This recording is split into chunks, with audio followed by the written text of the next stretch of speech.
Welcome everyone. I'm Karen Smith Fernandez, the Chief Advancement Officer here at NatureServe. And again, thank you so much for attending our 2024 State of NatureServe webinar. So today we're going to be looking at, what your support has helped us accomplish this last year and taking some time to look forward to NatureServe's goals and our plans for next year. Very exciting 2025 coming up. Now, just a little bit of housekeeping before we get started. We want to have time for questions at the end of the presentation, and we invite you at any time throughout the webinar to drop your question either into the Q&A feature or the chat feature at the bottom of your screen, and we'll pick up those questions at the end. Also, everyone who's attending today will receive a recording of the webinar in a day or two, and all of those who have registered but were not able to attend in person will also receive a recording in case you are asked about that. So today's presenters are Lori Scott, NatureServe's Executive Director, and Ann Bowser, our Chief Executive Officer. So I'm going to ask each of them to introduce themselves and share a little bit more about their new roles within the organization, starting with Lori. So Lori, I'm going to hand it to you. Okay, thank you, Karen, and thanks to everyone for joining us today. I am Lori Scott. And believe it or not, I'm in my 25th year of service with NatureServe. I'm not sure how the time flew by that fast, but I'm honored to now serve as our executive director. In this role, I'm leading NatureServe's core program areas. That includes technology, science, and network data and partnerships. This role aligns well with my previous experience when I was the Chief Information Officer and the Vice President for Technology. Now I'm going to ask Ann to introduce herself. Hi, everybody, and welcome. I'm Ann Bowser. I'm our CEO. I have been with NatureServe for 3 years, so 22 more to go. And in this capacity, I work with Lori, our other executive leadership team members, and our board of directors on leadership from organizational strategy to financial sustainability. And I work particularly closely with Karen and the philanthropy team, marketing and communications and operations, including human resources and finance. Lori and I, as co-leaders of NatureServe, are delighted to be giving today's webinar together. I'll start by talking a bit about biodiversity, why it matters, and NatureServe's role in this landscape. Then we'll both share a few highlights from 2024 before Lori talks about some of the things that we are most excited for in 2025. Then, as Karen mentioned, she'll close with a bit of information on how you can help. And if there are any questions, we will be happy to answer them. Biodiversity refers to the full variety of life on Earth. It includes iconic species, such as the red wolf or the Venus flytrap, and the ecosystems that host them. Biodiversity provides food, water, shelter, and medical advances, but North America and globally, biodiversity is in crisis. Next slide, thank you. So to put this in perspective, this is a visual from a global risks report published by the World Economic Forum, and they've been producing this for about 30 years, and I've been reading it for the last 10. Over the last 10 years, biodiversity loss and climate change have consistently been recognized as risks with both a high likelihood and a high impact. What's changed since I've been reading is the level of urgency, and it's accelerated. Right now, if you look at the 2-year horizon, they're not quite there, but climate change for Earth systems and biodiversity loss and ecosystem collapse are 2 of the top 4 long-term risks on the 10-year horizon, which if you think about it, isn't really that long-term. And other environmental risks also dominate on this timeline. These risks are individually critical to address, and they're also interconnected. The map on the slide illustrates the link between biodiversity and climate through the concept of tipping points. These are different warming scenarios, beginning with 1.5 degrees Celsius, where ecosystems, including many in North America, will begin to collapse. Acting to manage both risks requires the best available scientific information, and that's NatureServe. NatureServe's vision is simply a world where the best available science informs conservation so that biodiversity thrives. We advance this by working with a network of about 60 states and Canadian provinces to collect, manage, analyze, and share information about imperiled species and ecosystems, meaning those that are at risk of extinction or in danger of collapse. And we do this with a network that is represented on the right side of this slide through an incredible spatial footprint. And what's special about this network is that while interest in different taxa have waxed and waned, we keep track of it all, from amphibians to birds to bumblebees and other invertebrates. This slide we wanted to show in recognition of our 50th anniversary. So this starts with 1975 and shows different programs joining us all through 2016. According to a survey that we did in 2020, 75% of our network members are embedded in state or provincial wildlife or natural resource agencies. 18% are in universities and 7% are in other types of institutions, including libraries and NGOs. Next slide. But regardless of where they're housed, the network works together to ask and answer three fundamental questions. What is it? Refers to taxonomy for species and classifications for ecosystems. Knowing what something is and being able to articulate that in a consistent manner is absolutely foundational for all of the work that we do. Our second big question is, where is it? We track locations that are known for species as well as ecosystems, and we also predict where species in particular are likely to be through tools and analysis such as species habitat models and range maps. And our third big question is, how is it doing? We have a detailed scientific methodology for conservation status assessments or ranks that take into account a range of factors, including population size, threats, and population trends. And collectively, this is the information that matters on a range of scales. And we work with partners at the state level, at the regional, and at the national level to deliver on our mission. And it's precisely our ability to work with partners across jurisdictions and roll up their information that enables us to publish statistics like this. So our experience and our data validates what you and others read about in the news. 34% of plant species are currently at risk of extinction. 40% of animal species are at risk of extinction. And 41% of ecosystems are at risk of range-wide collapse. Now I'm going to hand it over to Lori to talk a little bit about how we helped move the needle in 2024. Thank you, Anne. And I want to emphasize that 2024 was a really productive year for our teams. And so today we only have time to share a few highlights of the impacts we delivered this year. So please reach out if you hear anything today and want to discuss it in more detail. So first up, I want to mention NatureServe Explorer Pro. Explorer Pro expands our popular NatureServe Explorer tool, which was launched right at the beginning of when I joined NatureServe. That's a fun fact, in the year 2000. And it expands it with advanced mapping capabilities. So through this tool, we're providing data to the public and also to authorized data license partners to access data at scales allowed by all of our data providers that we work with across the network that Anne just illustrated.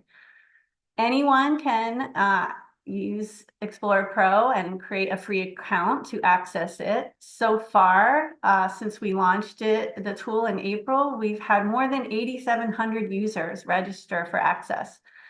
That includes an uptick we're seeing in requests for license data access to high-resolution spatial data. So we're sharing more data than ever before in our history, and we're seeing a really high interest. The demand for our data is very high, for the reasons Anne was just explaining.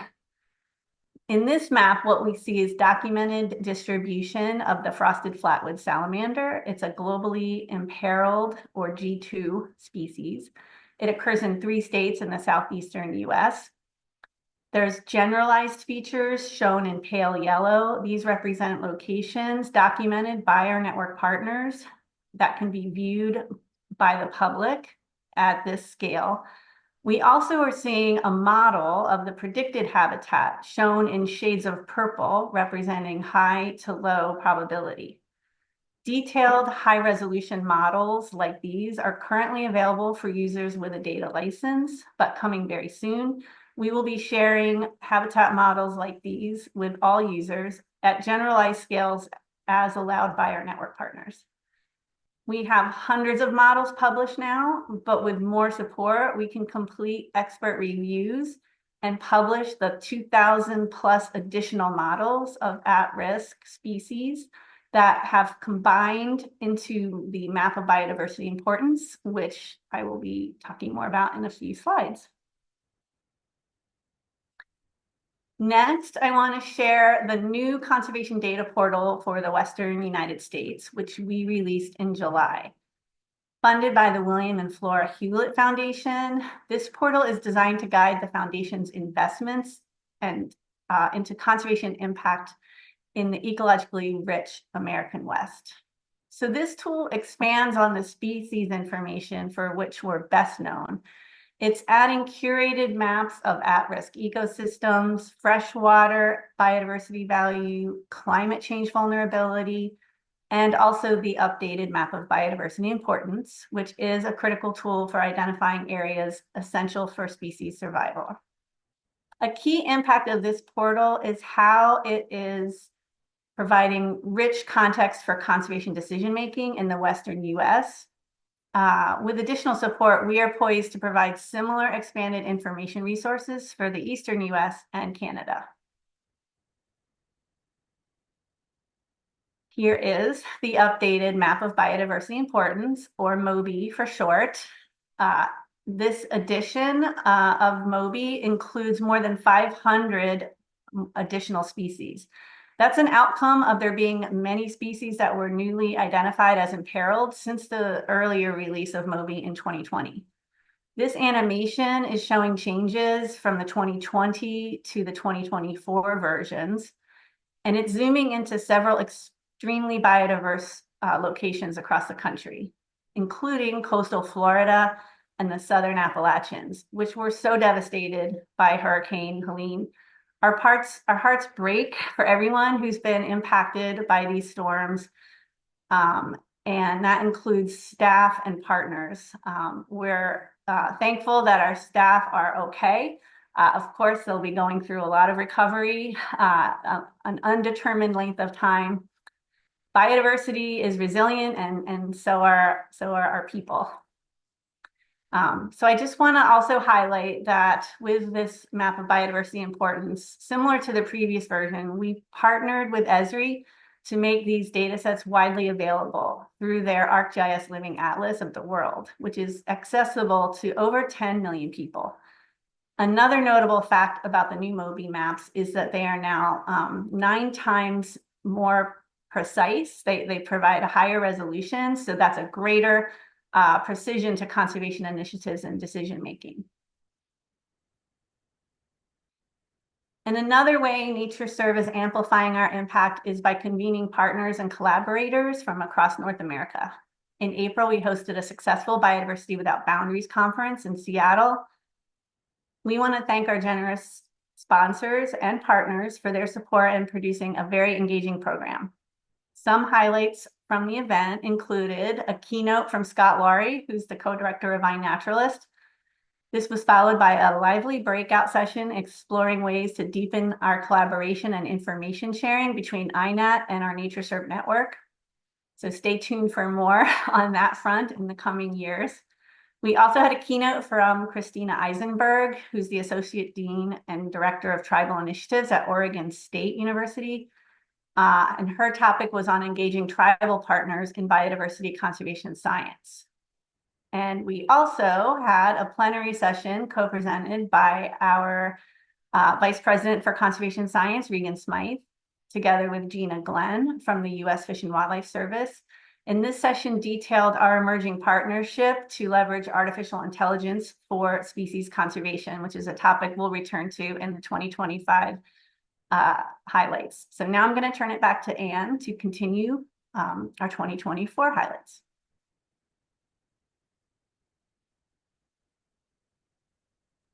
Thanks, Lori. It was great to see Fish and Wildlife Service and the other partners at BWB. And one of my favorite projects for 2024 has also been working with a consortium of federal land management agencies and another NGO, the Center for Large Landscape Conservation, on fleshing out the idea for a biodiversity information network. So this idea recognizes that while NatureServe and heritage programs provide critical information on imperiled species and ecosystems, we're not the only partners with data in this area, and additional information, particularly on common species, is needed to produce the best management outcomes. So the Biodiversity Information Network is being envisioned as a single point of access for foundational data on species and ecosystems, biodiversity location data, and supporting tools. The idea is about connecting both people and information. In many cases, data would be openly available, but this isn't just envisioned as an open data project. Just like at NatureServe, it recognizes that a lot of critical information is sensitive, and that those holding the data should ultimately be the stewards who decide how it is shared. Just last week, we held a workshop at the Association for Fish and Wildlife Agencies annual meeting to understand the value of this idea from the state and the federal perspective and talk about some key next steps for advancing conversations.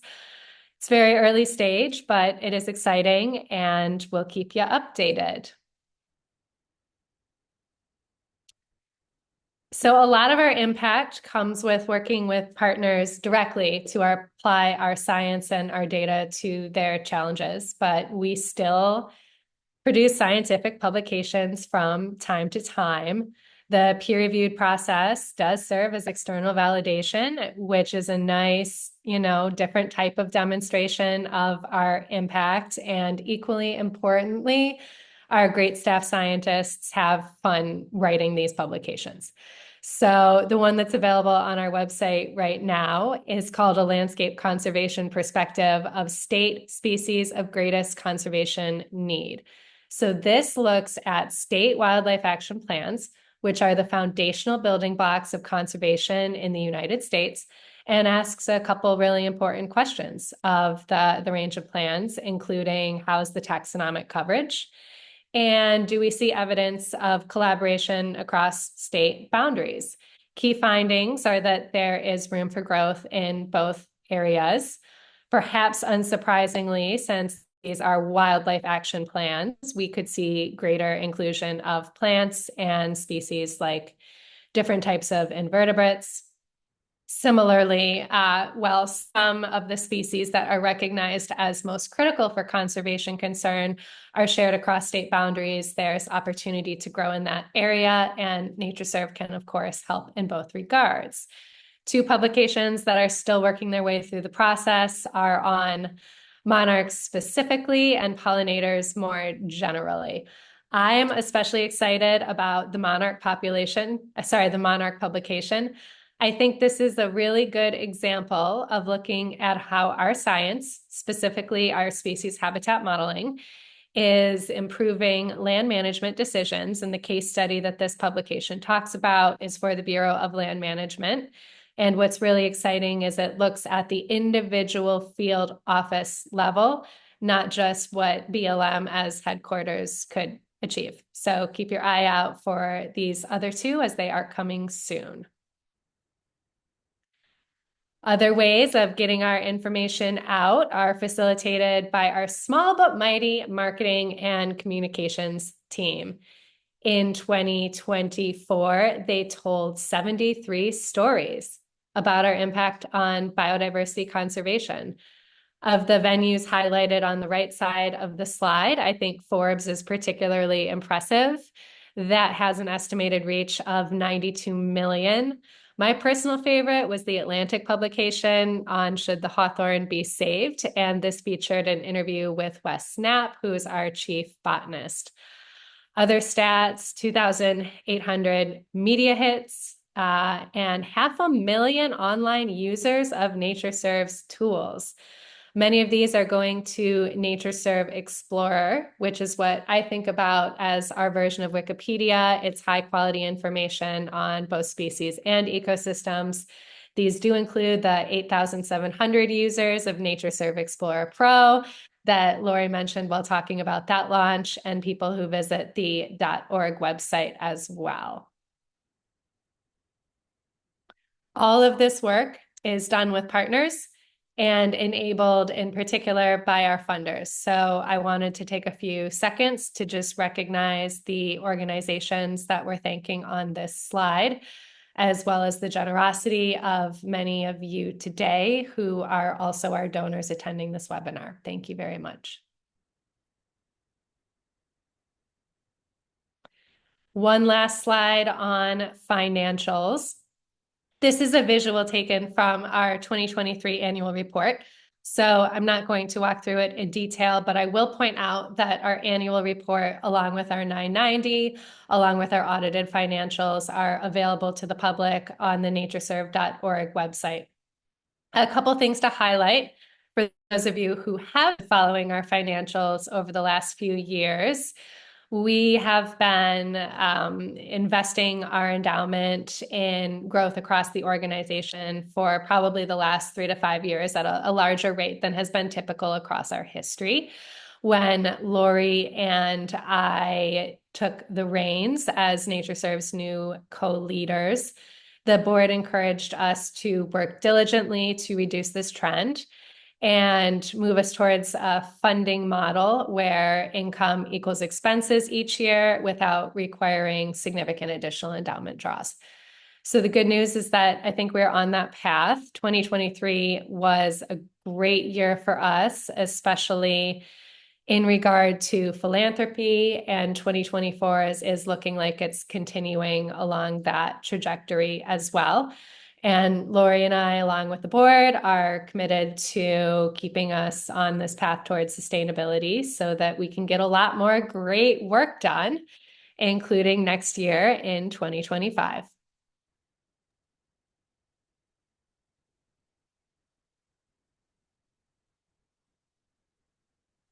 All right, I think it's my turn to take us home, or not take us home, but take us through the look ahead to 2025. Very excited to share some of the key initiatives that we have keyed up for this year and beyond.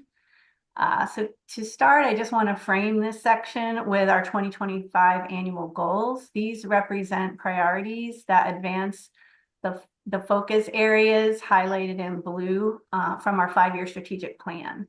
Today, I'm going to specifically highlight a few of the ways that we will modernize our technology platforms, which provide the infrastructure for delivering our cutting-edge science, and also how we're improving our core biodiversity data, which is really the heart and soul of NatureServe, and then how we're doing more to make our data accessible to inform conservation action. Before I continue, though, I do just want to emphasize again how NatureServe Network is integral to the success of our science and technology programs. We succeed when our network is strong and effective, plain and simple. So this year, the cat has joined us.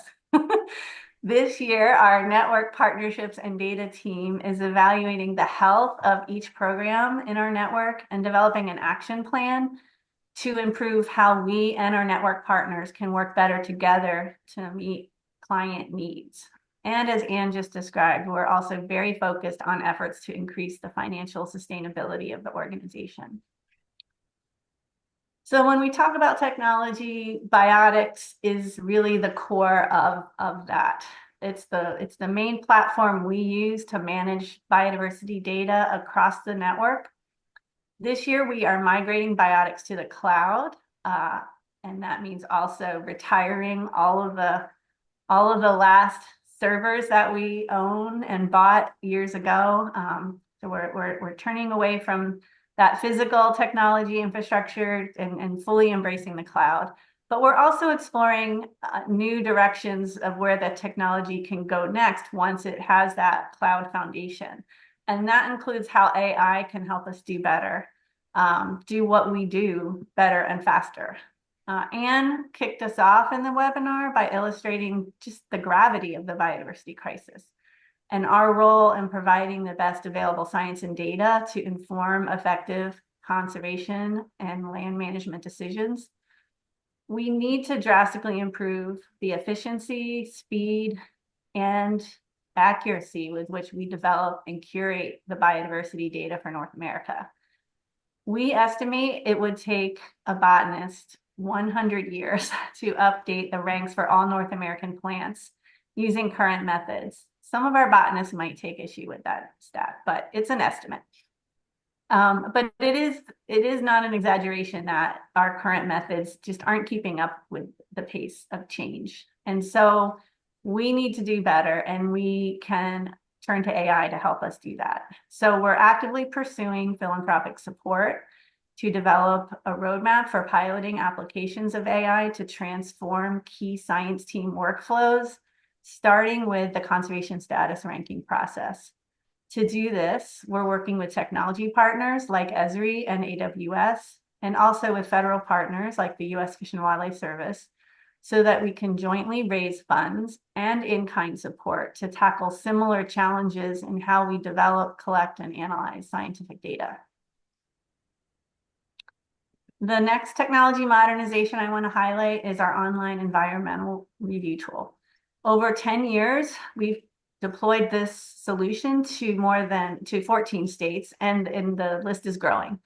So similar to how Explorer Pro is meeting needs for our regional and national level clients, the ERT is helping our network partners meet state mandates and to serve their clients. 2 of these states, New Mexico and Pennsylvania, have implemented 2 distinct versions of the platform, and these serve different audiences. So for example, in Pennsylvania, their wildlife action map, which is built using the same ERT platform as their Conservation Explorer tool, this wildlife action map is tuned to Pennsylvania's state wildlife action plan. It's really making it truly actionable, taking it from a PDF book to an interactive tool that can really drive users to better implement the actions that are called for in that plan using scientific data. In addition to making improvements to the core technology this year, we're also working to bring this platform online in several new states, including Texas and New Hampshire. So next, moving from technology to the scientific content we serve, this year we are releasing major updates to the National Vegetation Classification, or NVC. The NVC is the federal standard classification. It's maintained by the NatureServe network in collaboration with Ecological Society of America and several federal agencies. As the national standard, the NVC provides a common language for management and conservation of ecosystems across jurisdictional boundaries. Ecosystem-based maps like the NVC group map shown here complement our species-based products and facilitate landscape-level conservation. This month, we're also expanding our Adopt a Species donation program to include selected ecosystem types like the Californian vernal pool, a globally imperiled G2 ecosystem type. So if you've been hungry to adopt an ecosystem, stay tuned for new information coming soon. Earlier, Anne highlighted how NatureServe works to answer 3 questions. What is it? Where is it? And how is it doing? The 4th question we answer is, how is it changing? This year, we're expanding our suite of climate assessment tools to help partners plan for the future. This work is being done in collaboration with partners from the USGS and the Regional Climate Adaptation Science Centers.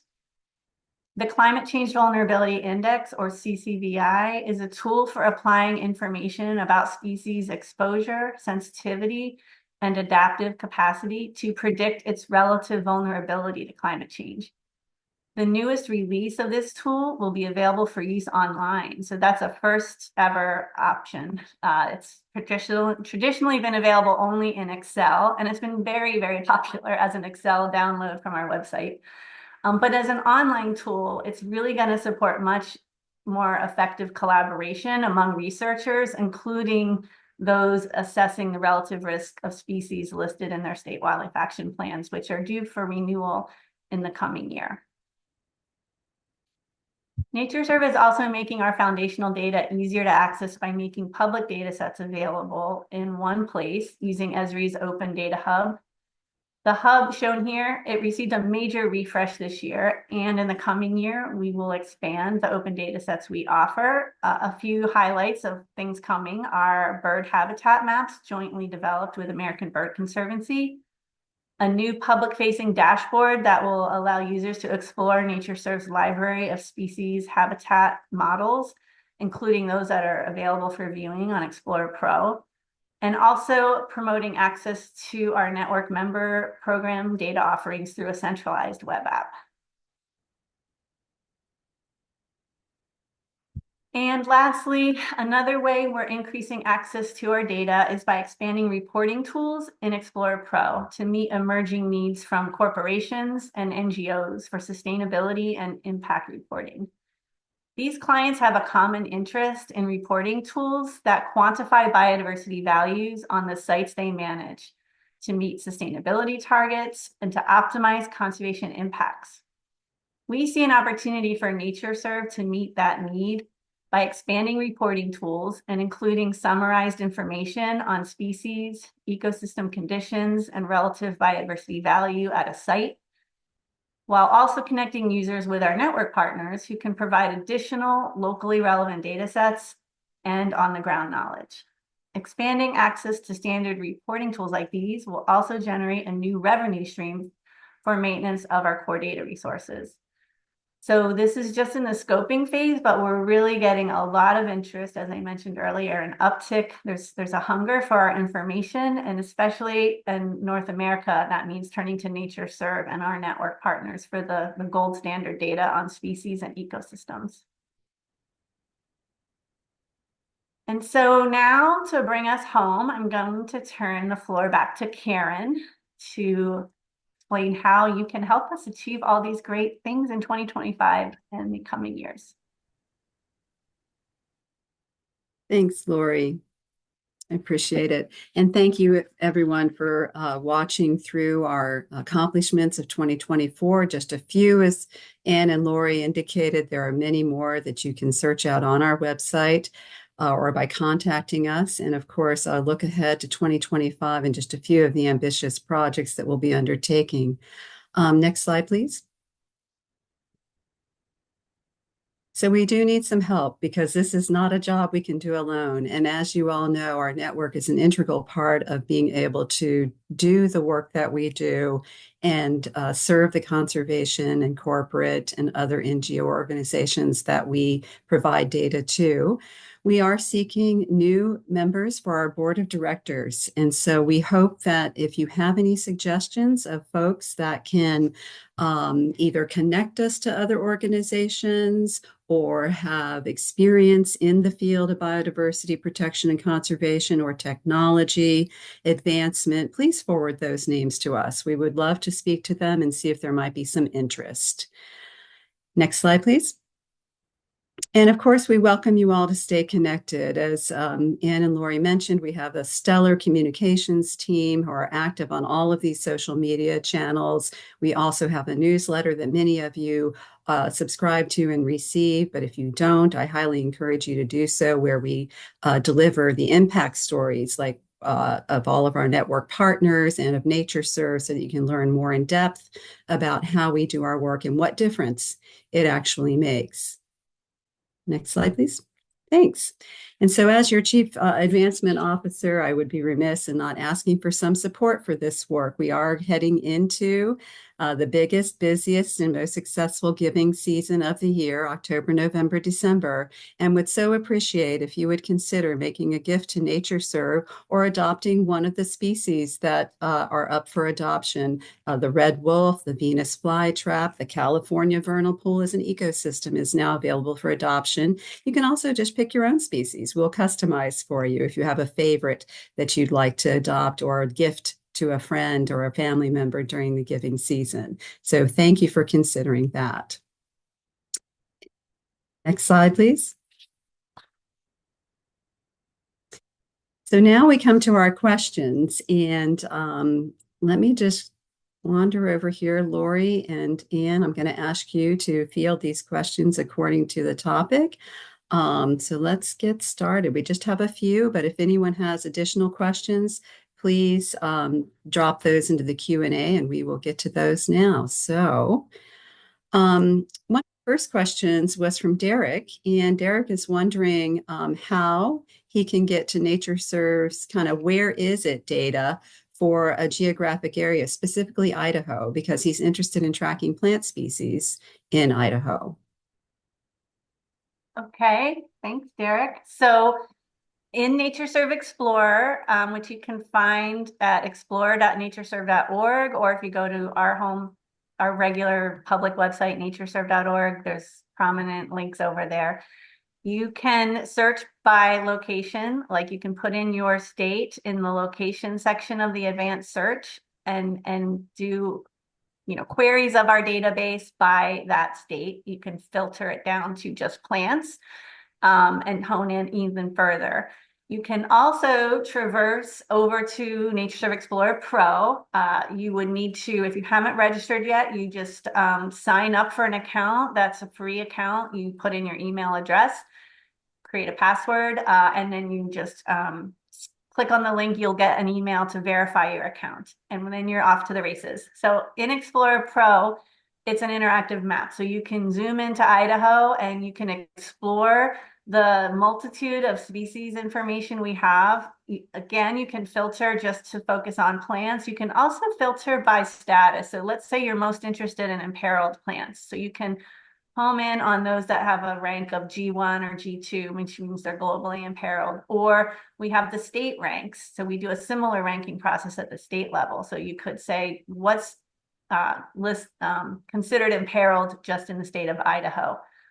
So that is a feature you can do. I will mention NatureServe's hallmark, our data that we focus on, as Ann mentioned, is the more at-risk species. So we're not always going to have all information on all biodiversity that occurs in Idaho. And we are actively working as part of Explorer Pro. We can augment the data that our NatureServe network partners curate with other sources. So Idaho happens to be a state where we've been in discussion with the Heritage Program to potentially integrate additional data sources that enrich what we have on the site beyond what we typically exchange with that partner. I guess I'll just also mention beyond NatureServe Explorer, the Open Data Hub we shared, and because you're in the West, the Western Conservation Data Portal are other excellent places to get at more information on where is it. Thank you, Lori. So, Ann, I was wondering, Steve has a question that you answered a little bit in the chat, but I'm hoping you can elaborate a little bit more on any meaningful discussions that we're having with GBIF right now. Lori might actually know more about the latest there, But the short answer is that in addition to the open data portal that Lori shared, we are talking to GBIF, which is a global data aggregator, on how to make NatureServe species information available through that portal at appropriate scales and resolutions. Lori, do you have any more details?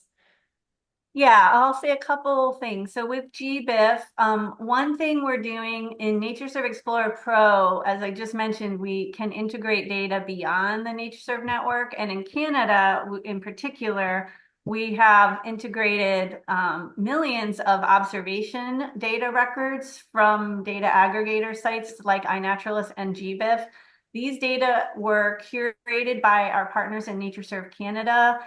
They are data that were gathered, quality controlled, and integrated into analysis for their projects in developing key biodiversity areas for Canada, as well as their ecosystem-based automated range mapping program. So we have integrated GBIF data into our products, and we'll continue to do that. And then as we develop NatureServe Explorer Pro, this is providing a new, more fine scale way of sharing spatial data publicly. So we're very much looking forward to updating the way in which NatureServe network data is represented in GBIF, which in the past was not optimal, I will say. It was published at a county in the US county scale.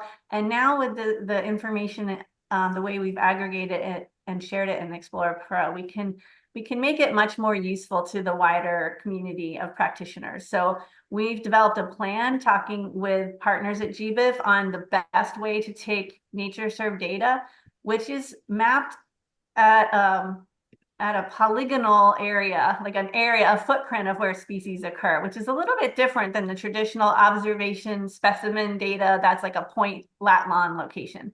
So we've talked through the best ways to share our data so it's accurately reflecting the footprint of these species records that we've aggregated and most usable to the GBIF community. So that's in our sights is something we want to do this year. As always, we need a little more financial support to get it over the finish line, but we're looking forward to doing that. Thanks, Lori. So question for you, Anne, I think, from Bruce. Bruce is wondering about our becoming an entirely virtual organization and what that might mean and whether we have offices anymore. Hi, Bruce. Great to see you. Thanks for joining.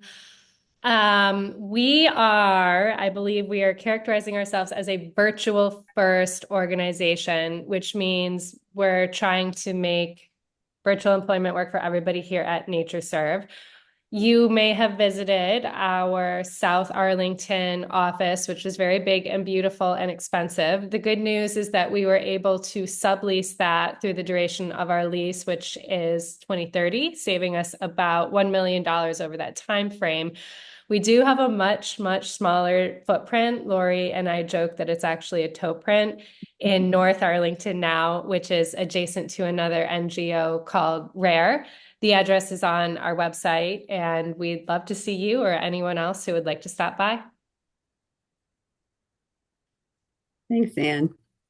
And Lori, I've got a couple for you I'm going to combine. One is from Mac, who's asking if the biotics data in the cloud, will it live within the USA because her state does not allow for international data transfer. And Hunter is asking if the transition of servers to the cloud is going to be accompanied by the release of Biotics 6. So I can repeat that to you again later if you, but Yep, no, I got them both. Yes, question. Biotics 6 is the moniker we've been giving to the version of Biotics that will live in the cloud, because moving to the cloud is actually underselling what we're going to do with this transition. There's a lot of upgrades built into that cloud modernization. So it will update the enterprise GIS component of the application. It will upgrade the database component. It will containerize it. There's a lot of technical details that I'm happy to get into with anyone who wants to learn more. But yes, we're calling that Biotics 6.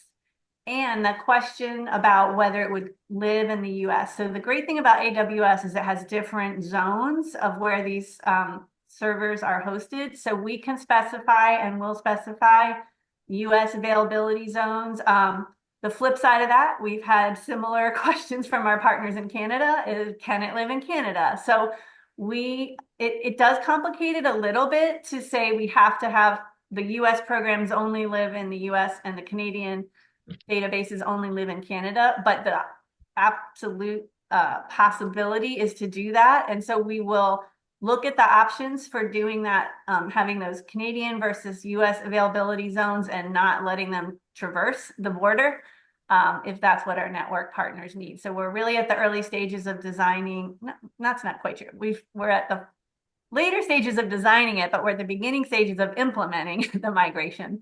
And so we will firm up the exact specifications that work to meet our partners' needs. Lori, I'm going to keep you on for just another minute. We've got a couple more questions, but one from Bob, who's asking if Biotic 6 will also meet the FedRAMP standards, which will be important for his program. Oh, thanks, Bob. So FedRAMP is an interesting question. We had not looked specifically at FedRAMP. We have been looking at a different standard that we would be achieving with this migration, but I will follow back up with our IT manager is Frank McLean. FedRAMP is a very high bar. Our partners at Esri have been seeking for years to achieve FedRAMP standard for ArcGIS Online, for example.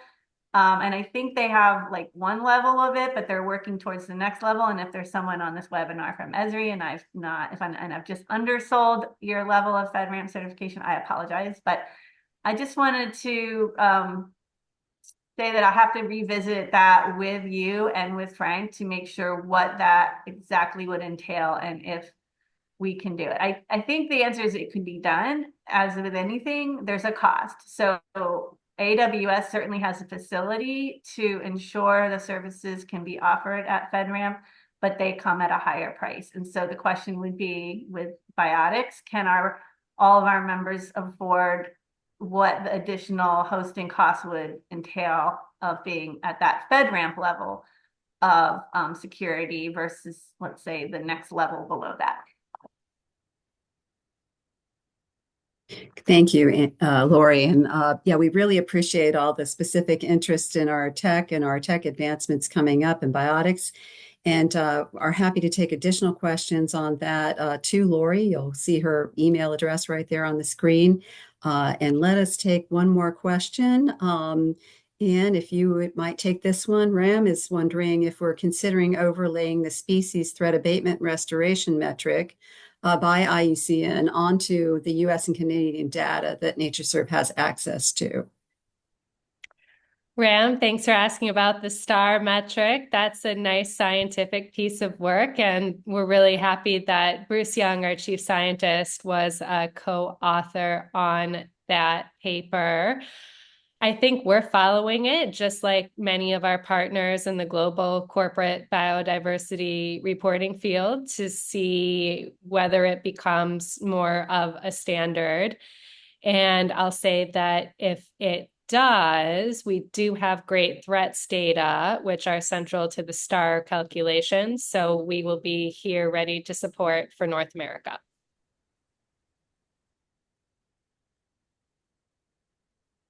Fantastic.